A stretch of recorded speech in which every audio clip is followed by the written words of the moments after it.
우리 오늘 예배에 나오신 모든 분들 환영합니다. 우리 신년 예배 마지막 날 우리 하나님께 온전히 영광 돌림으로 또 기도하심으로 하나님의 큰 은혜 받는 시간 되길 간절히 원합니다. 우리 다 같이 묵도하심으로 신년 예배 마지막 날 예배를 드리겠습니다.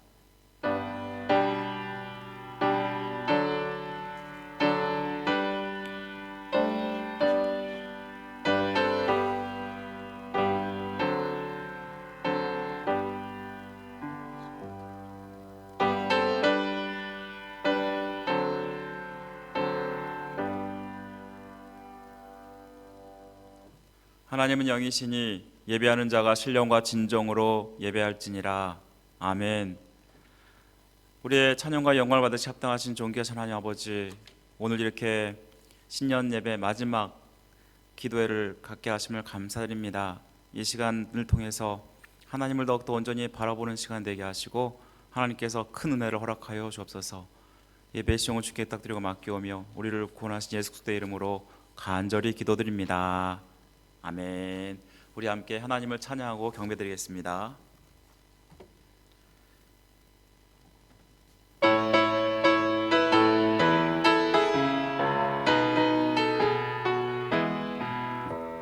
위대하고 강하신 주님, 우리 주 하나님. 위대하고 강하신 주님, 우리 주 하나님. 깃발을 높이 들고 흔들며 왕께 찬양해. 위대하고 강하신 주님, 우리 주 하나님. 위대하고 강하신 주님, 우리 주 하나님. 위대하고 강하신 주님, 우리 주 예수님. 위대하고 강하신 주님, 우리 주 예수님. 깃발을 높이 들고 흔들며 왕께 찬양해. 위대하고 강하신 주님, 우리 주 예수님. 위대하고 강하신 주님, 우리 주 예수님. 위대하고 강하신 주님, 우리 주 성령님. 위대하고 강하신 주님, 우리 주 성령님. 깃발을 높이 들고 흔들며 왕께 찬양해. 위대하고 강하신 주님, 우리 주 성령님. 위대하고 강하신 주님, 우리 주 성령님. 내 주를 가까이 하게 함은 십자가 짐 같은 고생이라.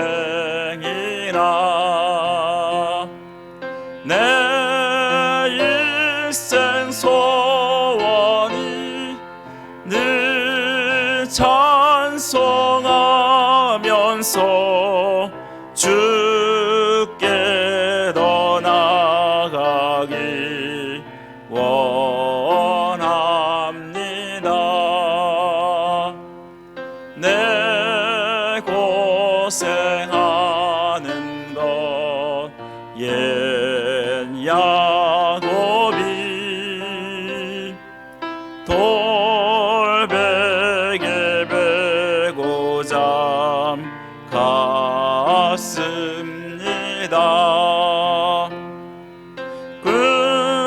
꿈에도 소원이 늘 찬송하면서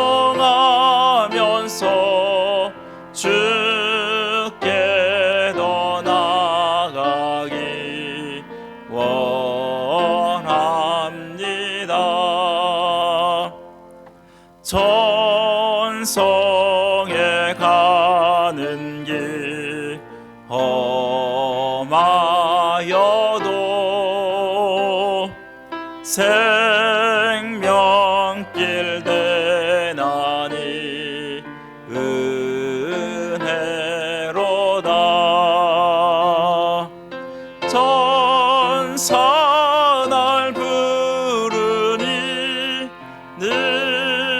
찬송하면서 주께 더 나아가기 원합니다.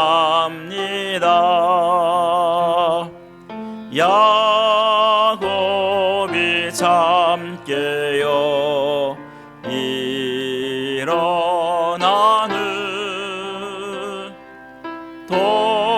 돌단을 쌓은 것 본받아서 숨질 때 되도록 늘 찬송하면서 주께 더 나아가기 원합니다.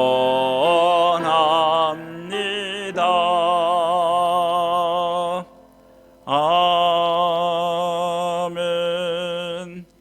우리 시간 함께 기도하실 때 하나님께 드리는 예배를 통해서 하나님의 은혜와 능력을 경험하고 회복을 경험하는 예배 자리가 될 수 있도록 우리 함께 예배를 위해서, 예배 회복을 위해서 우리 함께 기도하겠습니다. 다 같이 합심으로 기도합니다. 하나님 아버지, 주님께서 역사하시고 함께 하실 믿습니다.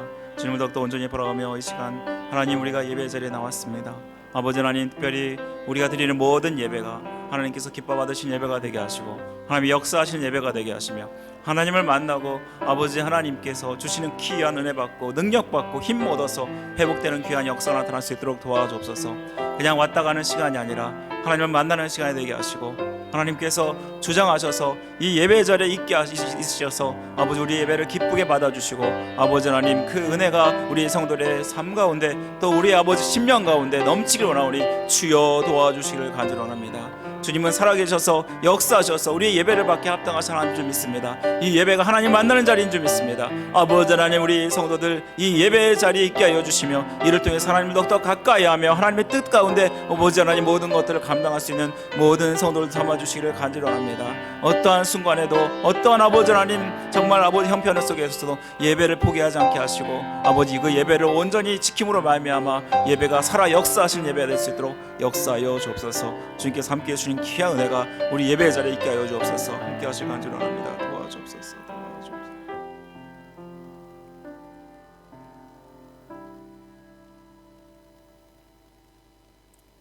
하나님 감사합니다. 주님을 사모하며 예배의 자리에 나왔습니다. 아버지 하나님, 우리가 드리는 모든 예배가 하나님께서 기뻐 받으시는 예배가 되게 하시고 하나님께서 한량없는 은혜를 우리에게 허락하여 주셔서 회복의 자리가 될 수 있도록 역사하여 주옵소서. 하나님의 능력과 은혜를 받는 자리가 될 수 있도록 역사하여 주옵소서. 이 시간 하나님 말씀하여 주시고 깨닫게 하여 주옵소서. 모든 것 주님께 부탁드리고 맡겨오며 우리를 죄에서 구원하신 예수 그리스도의 이름으로 간절히 기도드립니다. 아멘. 우리 오늘 함께 볼 하나님 말씀은 창세기 22장 1절부터 4절까지의 말씀입니다. 창세기 22장 1절부터 4절까지의 말씀, 제가 가지고 있는 성경으로 구약 성경 28면에 있습니다.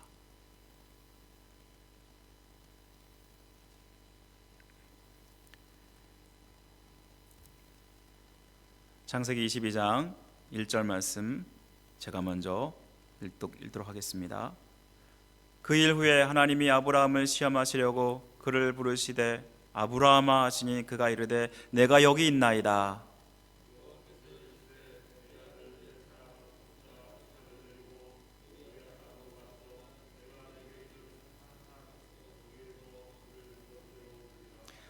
아브라함이 아침에 일찍 일어나 나귀의 안장을 지우고 두 종과 그의 아들 이삭을 데리고 번제에 쓸 나무를 쪼개어 가지고 떠나 하나님이 자기에게 일러주신 곳으로 가더니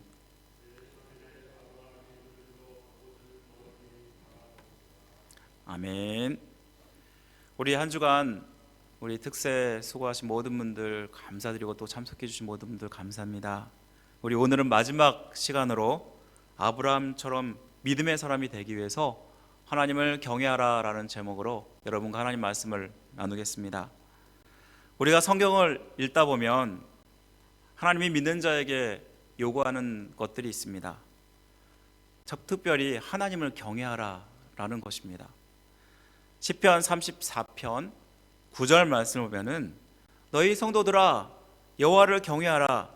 저를 경외하는 자에게 부족함이 없도다라고 말씀합니다.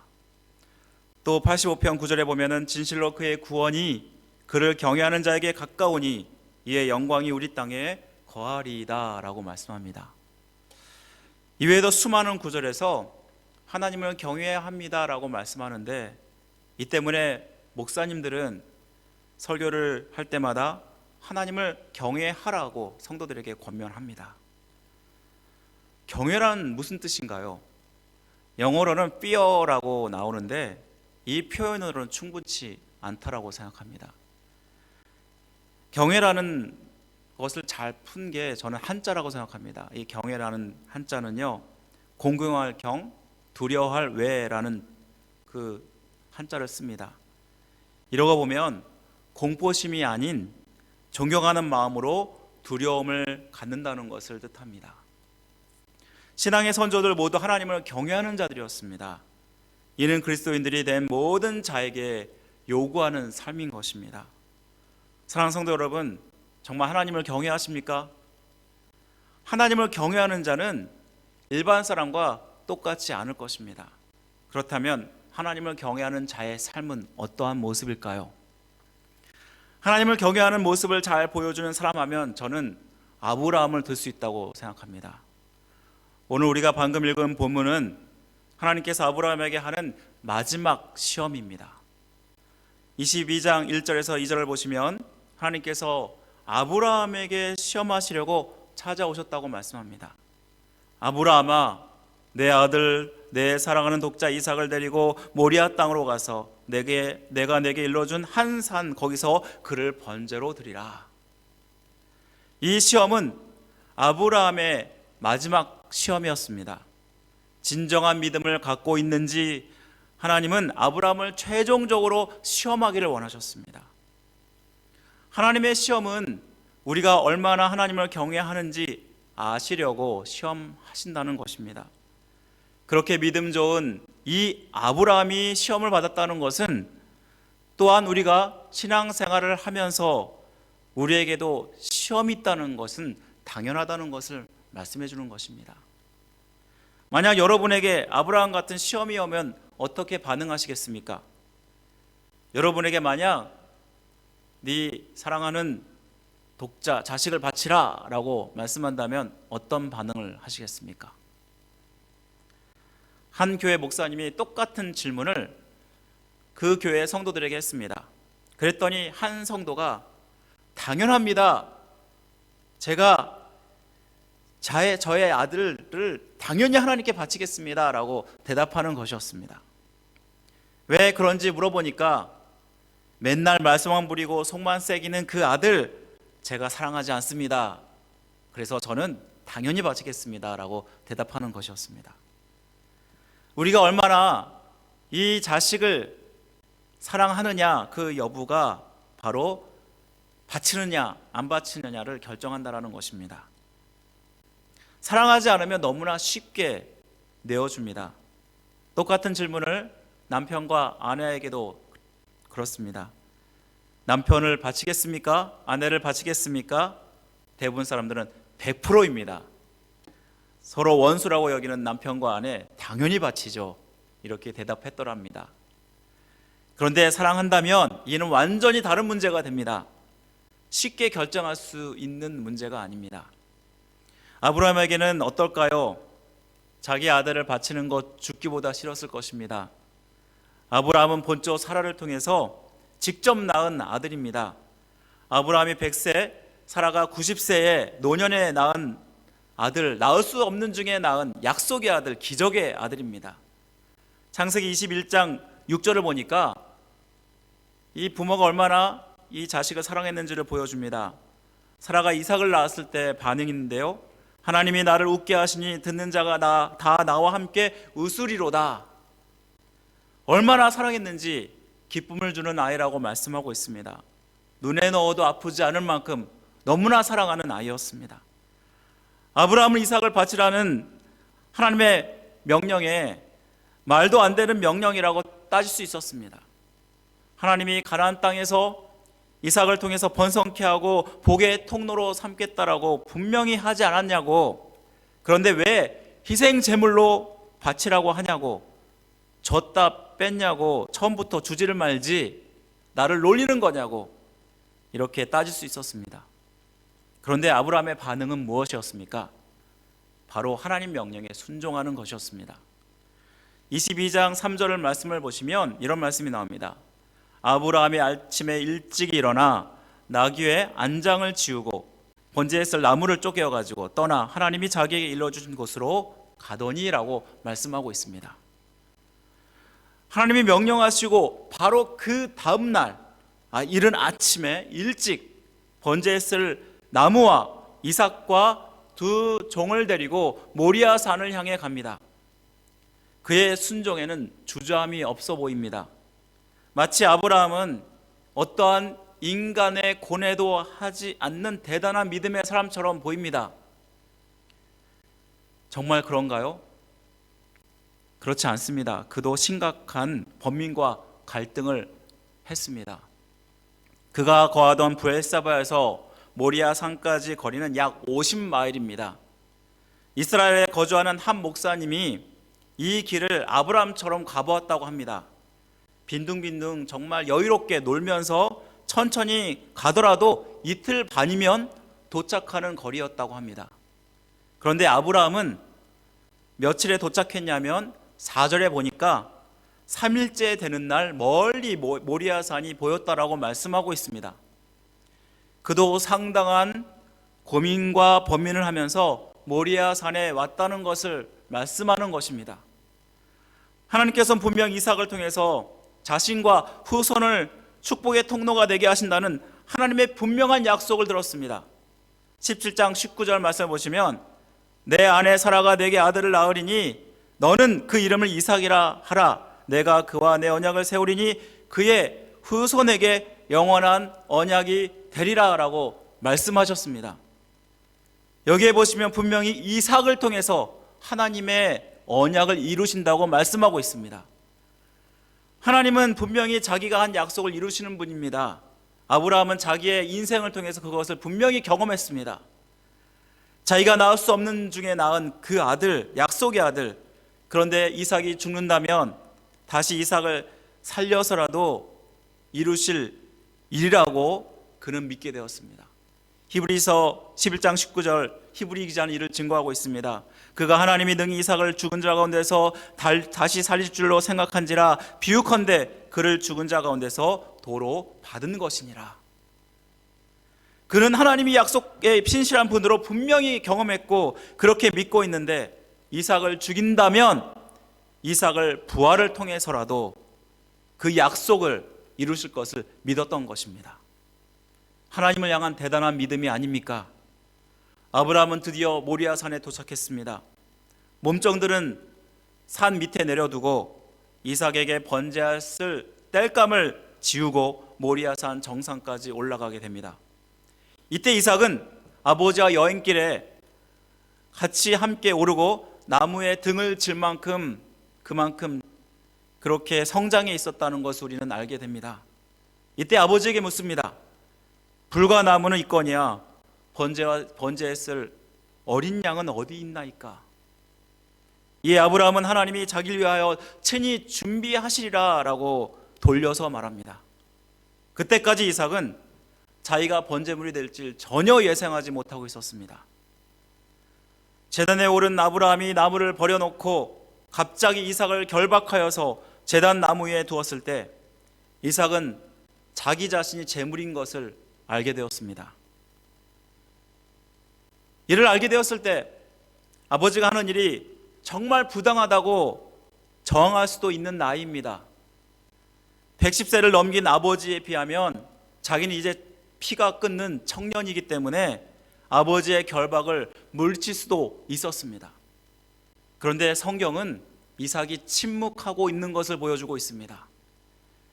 아브라함도 그렇고 그의 아들 이삭도 그렇고 온전히 순종하였다는 것을 말씀해 줍니다. 아브라함의 순종도 진심이었고 이삭의 순종도 진심이었습니다. 아브라함이 아들 이삭을 죽이기 위해 칼을 들었을 때 오히려 급하게 역사하신 분은 바로 하나님이셨습니다. 22장 11절 말씀 보시면 아브라함아 아브라함아 얼마나 다급했으면 이렇게 두 번씩 부르면서 아브라함에게 말하겠습니까? 그리고 12절에 이렇게 말씀합니다. 그 아이에게 내 손을 대지 말라. 그에게 아무 일도 하지 말라. 내가 내 아들 독자까지도 내게 아끼지 아니하였으니 내가 이제야 내가 하나님을 경외하는 줄을 아노라. 여기서 하나님을 경외한다는 것 무엇이라고 말씀하고 있습니까? 하나님 말씀에 순종하여 너의 가장 소중하다고 생각하는 것까지도 내게 드리는 것, 바로 그것을 하나님은 나를 경외하는 것이라고 말씀하고 있다는 것입니다. 이때 하나님은 여호와 이레의 하나님으로 역사하셔서 축복하시는 것을 우리는 보게 됩니다.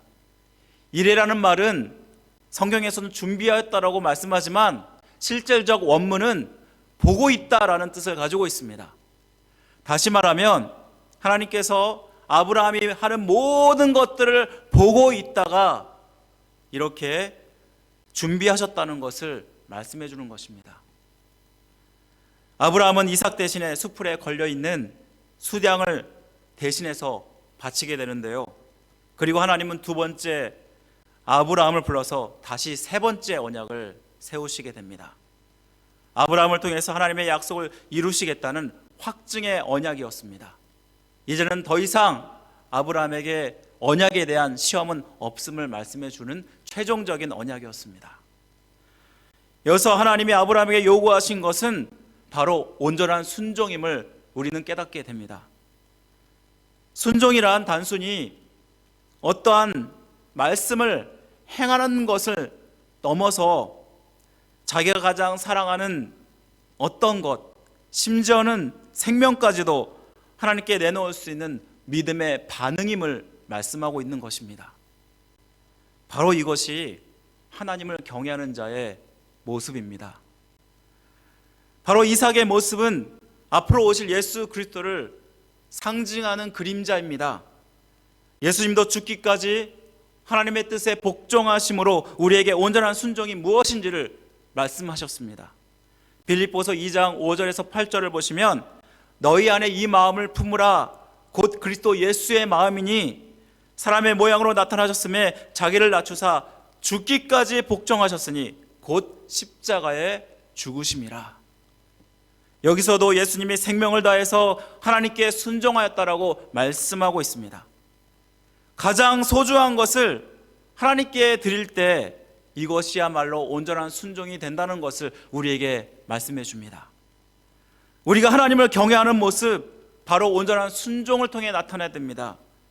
하나님께 가장 사랑하고 가장 소중한 것까지도 기꺼이 드릴 수 있는 믿음, 바로 그것이 하나님께서 우리에게 요구하시는 하나님을 경외하는 모습이라는 것입니다. 우리는 우리 나름대로 하나님을 경외한다고 말합니다. 그런데 우리가 하나님 믿을 때 정말 중요하고 소중한 것을 하나님께 드리는 것을 아깝게 여깁니다. 하나님, 제가 다 드릴 수 있는데 이것만큼은 안 됩니다. 그것이 자식일 수도 있고, 그것이 우리의 물질일 수도 있고, 그것이 나의 자존심일 수도 있습니다. 이는 아직 완전한 순종에 이른 것이 아닙니다. 하나님께서 우리에게 요구하시는 순종은 99%의 순종이 아니라 100%의 순종인 것입니다. 그래서 순종은 어렵습니다. 곧 순종은 죽음의 길이요 자신의 생명까지도 내놓는 길이기 때문일 것입니다. 그런데 만일 지금까지 잘하다가 마지막 결정적 순간에 주님이 십자가에 못 박혀 죽는 것을 두려워하여서 십자가 지기를 거부하였다라면 우리는 구원받지 못하고 여전히 죄 가운데 있었을 것입니다. 주님이 100% 순종하였기에 우리의 중보자가 되셔서 우리를 구원할 수 있었다는 것을 우리는 기억하셔야 됩니다. 사랑하는 성도 여러분, 여러분 하나님을 경외하십니까? 나의 가장 사랑하는 것, 나의 가장 아끼는 것, 심지어 생명까지도 하나님께 기꺼이 드리고 계십니까? 모든 것을 지켜보시는 이레 하나님께서 여러분을 잘못되게 하시려고 이 온전한 순종을 요구하는 것이 아닙니다. 여러분을 생명의 길로 인도하고 여러분을 축복하기 위해서 바로 이러한 순종을 우리에게 요구하고 있다는 것입니다. 저는 여러분들이 온전히 순종하여서 나의 가장 사랑하는 것, 나의 가장 아끼는 것조차도 하나님께 드리심으로 하나님을 경외하는 자가 되시기를 바랍니다. 그래서 오늘을 사는 아브라함이 되시기를 주님의 이름으로 간절히 축원드립니다. 우리 함께 다 같이 기도하는 시간을 갖겠습니다. 이 시간 기도하실 때 하나님, 나의 가장 아끼는 거, 나의 가장 정말 소중히 여기는, 심지어는 생명까지도 하나님께 드림으로 하나님을 온전히 경외하여 오늘을 사는 아브라함이 되겠습니다. 우리 함께 다 같이 기도하고 주기도로 예배를 마치겠습니다. 다 같이 기도하겠습니다. 아버지 하나님, 주님께서 우리에게 함께 하시길 원합니다. 주님을 온전히 바라보길 원합니다. 주님께서 우리를 정말 사랑하셔서 아버지 하나님 우리에게 순종을 요구하신다는 걸 깨닫습니다. 아버지, 우리를 약속의 자녀로 온전히 삼아주시기 위해서, 영생을 우리에게 허락해 주시기 위해서 우리에게 아버지 하나님께서는 온전한 순종을 요구한다는 것을 깨닫습니다. 하나님을 경외하게 원하신다는 것을 깨닫습니다. 아버지 하나님, 우리가 아버지 온전한 순종은 그냥 99%까지가 아니라 하나님, 나를 다 온전히 드려야 한다는 것을 깨닫습니다. 나의 생명도, 나의 가장 아끼는 것도, 내가 가장 소중히 여기는 것도 주님 앞에 드릴 때에 주님은 이를 기쁘게 여기시고 받으신다는 것을 깨닫습니다. 아버지, 우리 성도들 붙들어 주시고 함께하여 주옵소서. 아브라함처럼 우리 자신들을 온전히 하나님께 드리는 자가 될 수 있도록 역사해 주시기를 간절히 원합니다. 아버지, 주님을 더 사랑하는 자가 되게 하여 주옵소서. 주님을 더욱더 경외하는 자가 되게 하여 주옵소서. 주님을 두렵고 떨림으로 존중하는 마음으로 사랑하는 자가 될 수 있도록 역사하여 주옵소서. 그래서 하나님이 함께해 주신 귀한 은혜가 우리 가운데 있길 원하오니 주여 도와주옵소서. 아버지께서 해주실 것을 믿습니다. 주님 도와주옵소서. 도와주옵소서. 하나님 아버지, 감사합니다. 우리에게 하나님을 경외하는 것이 무엇인지를 깨닫게 하심을 감사합니다. 바로 그것은 하나님께 온전히 순종하는 것이고, 나의 가장 소중한 것조차도, 심지어 생명조차도 하나님께 드려야 한다는 것을 깨닫게 됩니다. 아버지, 정말 주님을 경외하는 자로 세워지기를 원합니다. 우리 성도들 붙들어 주시고 함께 하셔서 오늘의 아브라함처럼 살아가는 자가 될 수 있도록 도와주옵소서. 하나님을 온전히 경외하고 온전히 순종하고 나의 전부를 주님께 드림으로 말미암아 하나님이 주신 여호와 일의 복을 누리는 모든 성도 될 수 있도록 은혜 베풀어 주옵소서. 모든 것 주님께 탁드리고 맡겨오며 우리를 죄에서 구원하신 예수 그리스도의 이름으로 간절히 기도드립니다. 아멘. 하늘에 계신 우리 아버지여, 이름이 거룩히 여김 받으시오며 나라의 마옵시며 뜻이 하늘에서 이루어진 것 같이 땅에서 이루어지이다. 오늘날 우리에게 일용할 양식을 주옵시고 우리가 우리에게 죄의 진자를 사하여 준 것 같이 우리 죄를 사하여 주옵시고 우리를 시험에 들게 하지 마옵시고 다만 악에서 구하옵소서. 대개 나라와 권세와 영광이 아버지께 영원히 있사옵나이다. 아멘.